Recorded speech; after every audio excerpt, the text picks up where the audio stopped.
Good morning, everyone. Welcome to the new year. Welcome to January 1st. I don't know why I had to look at the calendar. I knew exactly the day that it was. Welcome to January 1st, 2025. So, first, I just wanted to say I'm really thankful to be starting the new year fully immersed in the spiritual work, the creative work, this soul work that I'm here to do. And I haven't actually paused to sit on video and reflect too much, but I will be sharing more with you all. I'm moving to a pet sitting spot, which you guys know I love because then I get to be alone and with animals and exploring new places. So I'll be at a new pet sitting spot for 6 weeks, starting this week, later this week. So when I get there, I'll start sharing more videos, more stories of my story, maybe how I got to be here, um, different things that I've learned from doing the Empath Energetics program, and what we might want to keep in mind with healing work, um, building OracleFest, and all the like. I'm often told by my clients to write a book. So my hope is also in the spring to be putting more time away and be working on that. So this video is for the Omen Days practice. This is looking into July of 2025. So we've crossed the threshold. We've gone through the halfway point in the year. What's interesting, honestly, I ought to probably look at like my whole year at a glance and tell you all about it. Um, what's interesting to me, right, is that I go into the beginning of a year that looks like this, which is open and flexible, up to my, design or discretion, basically. And I also have to put a lot of faith and trust that things will work out as they need to. And I'll be able to follow the signs. If something needs to change, I'll be able to follow that sign or that signal easily. So that's what we hope for anyway. When I look at this year, I look at all these different energies of what's happening in each of the months as I pre-intuit it.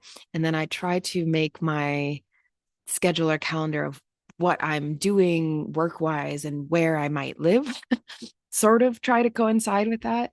Um, so at this point in the year, I know that I have a ticket from Toronto to Amsterdam.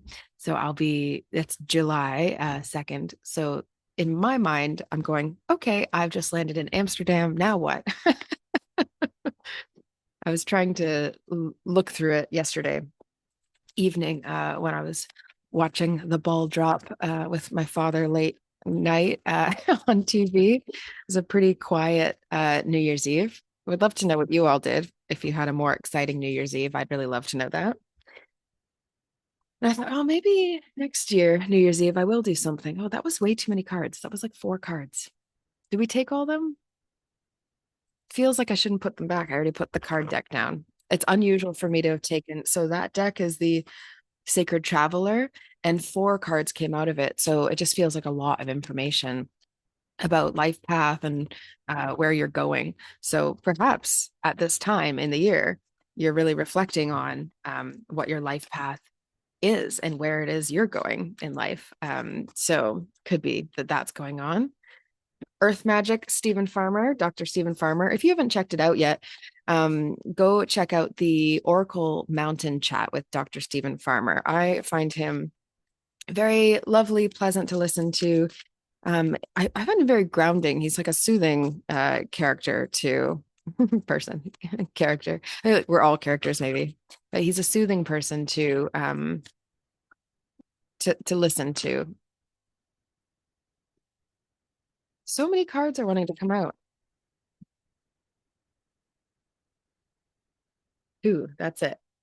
That's it. Like I'm scolding my cards sometimes. They want to say a lot. I was saying, what day was it? I think it was for May. I was saying on May during May, it just seemed like so chatty, like so much communication and like the cards wanting to say a lot. And today it feels similarly. I feel like there's like a life-changing perspective happening in July. Like it's looking at the world differently.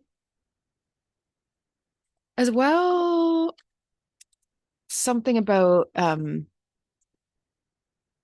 things opening up, things like really going your way in a sense, feeling like they're going your way. I think they're always going your way, but do we see it as that or not is kind of the question.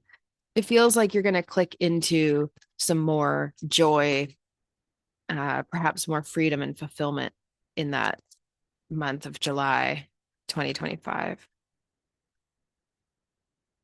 Anything else? Yeah, cool. Very cool. Okay, let's see what we have here.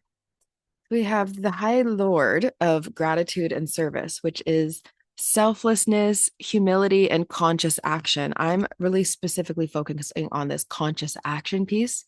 Um, like making decisions that are in your desire, your best interest. Um, there's a lot of times in life where we make a decision that, we would have actually preferred it this way, but it served more people to benefit from it by doing the other thing. So we do that other thing because we know, well, it'll probably, those people will be happier if I go do that. Which is like noble in a way, but this feels like much more of a month to, it's like to be grateful for others and also to take action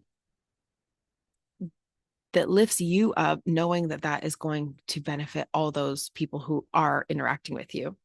We have the lady of the lady of the gift. That's interesting. That only generally happens to me when I'm doing readings. I don't tend to get like throat clearing things. I'll sniff a lot. I'll sniff to like there's something I've been looking into about why there's extra symptoms showing up, the throat piece shows up only really when I do readings. So it's like there could be some fear of like standing your ground or saying these desires that you have in this month of July. The Lady of the Gift, which is generosity, receiving, and withholding. It's interesting having gratitude and service, and then also the gift of like how much we give and take.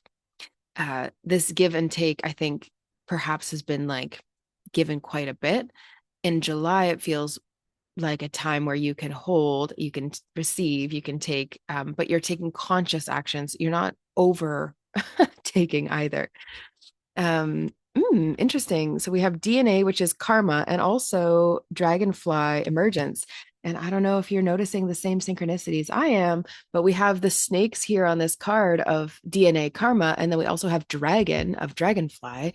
So I feel like snakes and dragons are also popping up. So it might just be a summer of snakes and dragons, which would mean to me that there's a summer of like ancient connection and wisdom and nature based, very earth based focus and transformation, shedding skin, right? So we have karma, DNA, and emergence, which is dragonfly. This emergence feels like key if I could like put a whole big picture on the reading so far. It's like you coming out into the world more fully and with your desires and with your heart leading the way.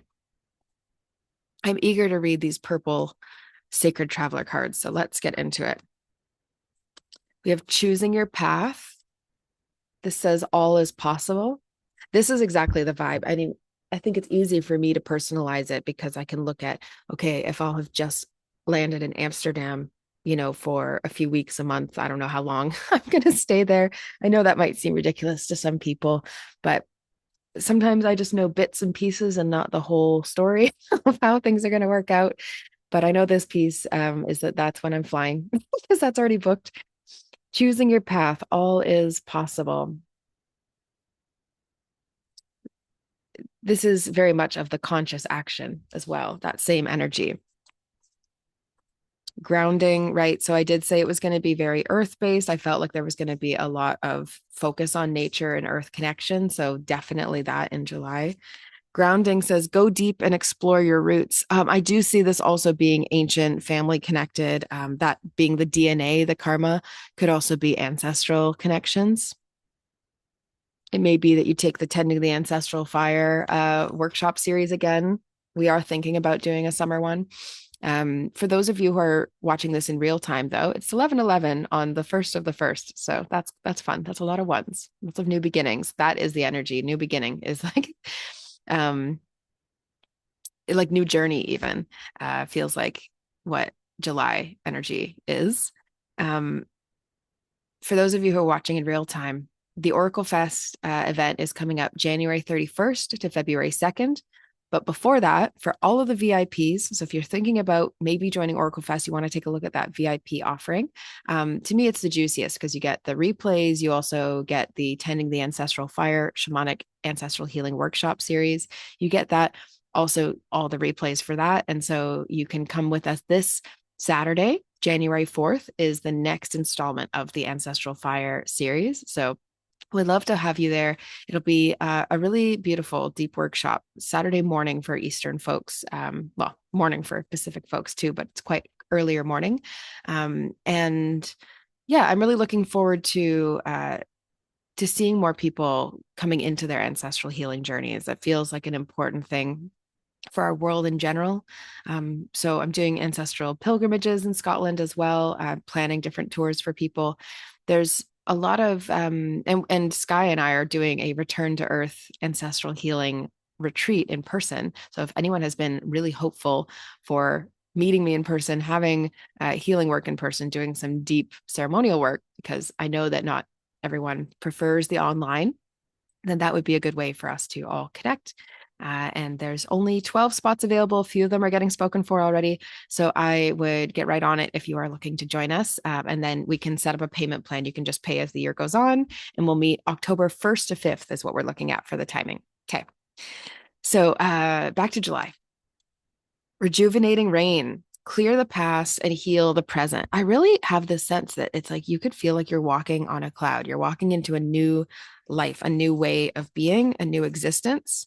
Yeah, all is possible. Go deep, explore your roots, then clear that past, heal the present. It's like some way that your family limited like your view of what is possible for you. And then rainbow blessings. An amazing, amazing card for us to receive. Okay, I'm glad I took all those four. It says blessings are showering your life. Rainbow blessings. There's also definitely this healing theme around water in July. So it might be a good idea to do water blessing or ceremony or um, baths, swimming, maybe more swimming. Animal spirits, we have giraffe spirit, which says, see the big picture. Yeah, this makes a lot of sense. July is about stepping back fully and seeing things with a fresh perspective. It's interesting. It's starting to snow here, and the snow to me feels fresh. It's like this fresh perspective coming in. Okay. From the Shamanic Healing deck from Michelle Matuzas, who is also joining us at OracleFest. She is lovely. She's really great. This is It's All Good. It's all good. July feels very positive and uplifting. July feels like you're living a good life. You chose well and you're enjoying the choices that you've made. And also in July, we have reflection. So it is a lot of this reflection, maybe some family patterns, maybe just releasing the past, releasing how things used to be, moving into what you see is your new life or renewed life. And then we have sweetness and also magic. It's really choosing to actually delight in life itself. And perhaps your ability to create magic is your ability to have made choices along the way that lead you to a state of feeling really sweet and in the moment and enjoying everything that life has to offer. Beautiful. Okay. So this is our July 2025 reading. So I'm going to post this on Sidechicks group, on the Hearts Frontier YouTube, and on the OracleFest YouTube as well. I highly recommend, no matter where you are, you go to the OracleFest YouTube and you go check out some of the Oracle Mountain chats. The Oracle Mountain chats are done with speakers who are joining us at OracleFest, so you can get a bit of a feel for who they are, what types of topics might be coming up. And there's so many more that need to be recorded, many more that are also in the back end that are waiting to come out live public on the YouTube. So please do go check those out. Give it a like, give it a subscribe, comment, please, so that more people are able to see that OracleFest is coming out. I want to share this with everyone. I have this really big mission with OracleFest, which is I really feel like in 2025, I want this message and this event to reach like 1 million people. And it's really for the sake of growing what I believe is really important in this world in order to help our collective suffering, which is more individual people being connected to their intuition and to their heart. Because the more people who we invite into this world of speaking and living from their heart and taking that honorably and, devoting themselves to their intuition as well and to spirit, the more loving and the more kind and more connected our world will be. And also the more empowered we will have sensitive people, kind and loving people who are then able to make these decisions about what happens in our whole world. Yeah, it's a little mission, just a baby mission, but it feels like it's growing to something really beautiful. And so thank you for being here with me at this point on my journey and on your journey. And let me know anywhere in a comment what else you'd like to see from me this year in 2025.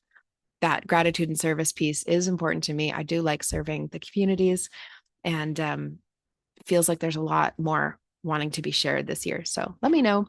I know I will be sharing some more music this year. I know I will be sharing more of song and dance in the shamanic realm, sharing in-person experiences with the retreats and the pilgrimages, with OracleFest events. Yeah, let me know what it is you'd like to hear from me or know from me, and I'd be happy to share more.